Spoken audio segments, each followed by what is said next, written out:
Shri Gurudev. I am S. Manjunath, Assistant Professor, Department of CSE, SJCIT. I am going to tell about the topic of processor performance. As you already know that we are going to use the computer in each and every field, and we are going to, in each and every application, we are going to use computers.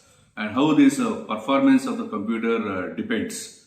So here the performance depends upon the execution time. If the execution time is less, we can say that performance of the system is high. And what parameter that execution time depends? It depends upon the clock rate. If the clock rate is high, we can able to go for a faster execution. Here the problem or limitation is we can't able to increase the clock rate because of limitation. What is that limitation? The main problem is thermal runaway problem. Due to that thermal runaway problem, we can't able to increase the clock rate above the 4 GHz. That is the present maximum limitation. So whatever the processors which are available, which are below 4 GHz processors which are available. So to overcome this problem, limitation, so the designers what they made, instead of going for single processor, we can go for multi-processors. So that more than one processor can be made use for executing that application, large application. Likewise, we have multi-core processors, where a single IC chip, we can have multiple processors are embedded in a single IC chip. That becomes your multi-core processors, where the large application can be executed in by multiple processors in a short time, so that the execution will become faster. That is one. And another technique where we are going to make use of pipelining concept or parallelism concept, parallel execution. So in that parallel execution in the processor core, we are going to make use of instruction level parallelisms that will be there. So for that implementation, what is the technique for implementation? Pipelining concept. So here the pipelining concept has been adopted from the automobile industry, where the assembling of vehicle is going to take place. Same thing, it is also adopted in the computer design, hardware designing, where it come across with the multiple stages. So in each and every stage, it is going to perform particular task. In previous case, what happened? We'll be having a single processor. There also stages will be there, but we are not efficiently utilizing those hardware.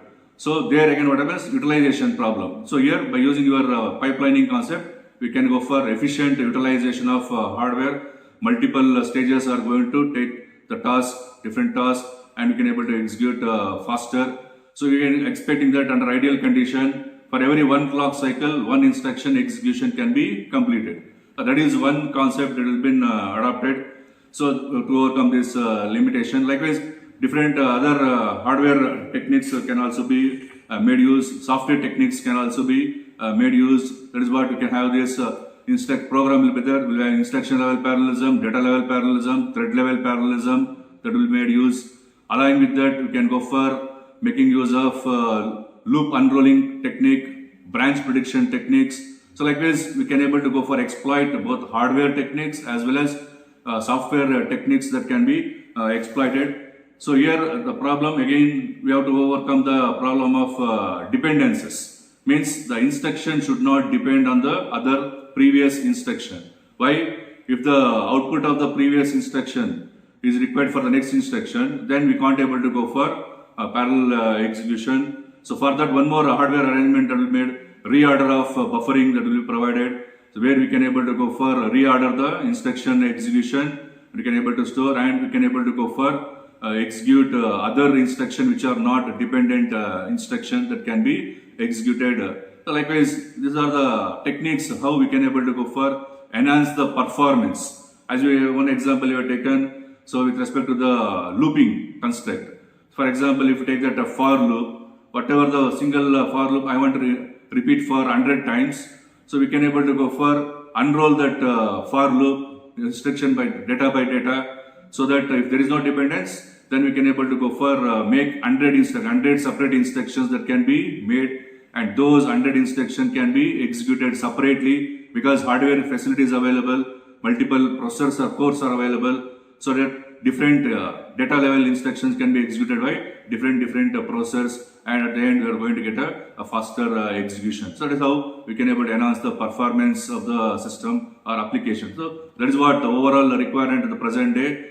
So faster execution or performance should be high. So by making use of these hardware techniques and software techniques, methods, we can able to exploit all the processor performance and make the execution faster. Thank you.